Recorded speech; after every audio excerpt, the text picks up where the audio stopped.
مرحبا بكم في قناة مطبخ تلمسان. اليوم جبت لكم وصفة السردين المشوي على الحطب. كمال يشويها الشواي، ما يغسلهاش بزاف وما ينحيلهاش الحراشف، على خاطر هذوك الحراشف هما اللي يساعدونا باش السردين ديالنا ما يصقش في الشوايه.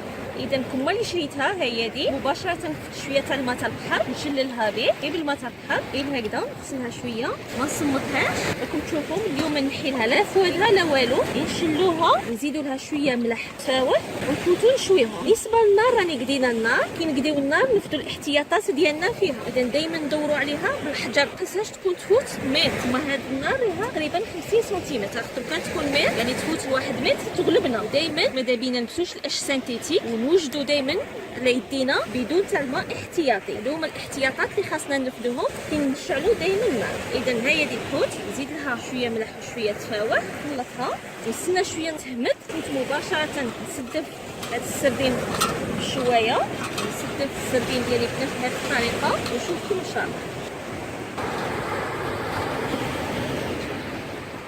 نستناو حتى النار ديالنا تهمت، عاد نفوتو نشويو السردين.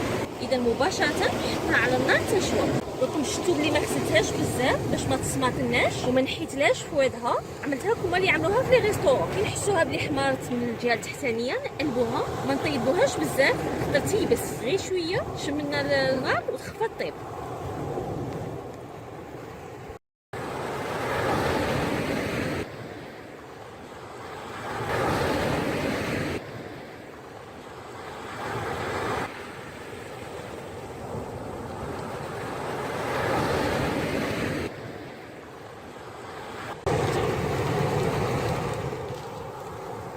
كي نحسوها بلي شواتنا زوج تاع الجوايح، كل مره كنت نقلب عليها، هي دي صايرها طابت.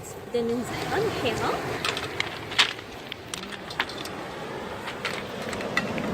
هي دي السردين المشويه، انا حطيتها في الطبسيل ناكلوها ماذا بينا سخونه. عاود بنفس الطريقه نعمر شويه اخرى. انا دوك زيدت معاها غير فلفل، معاها فلفل طايب. هذه هي عشاتي.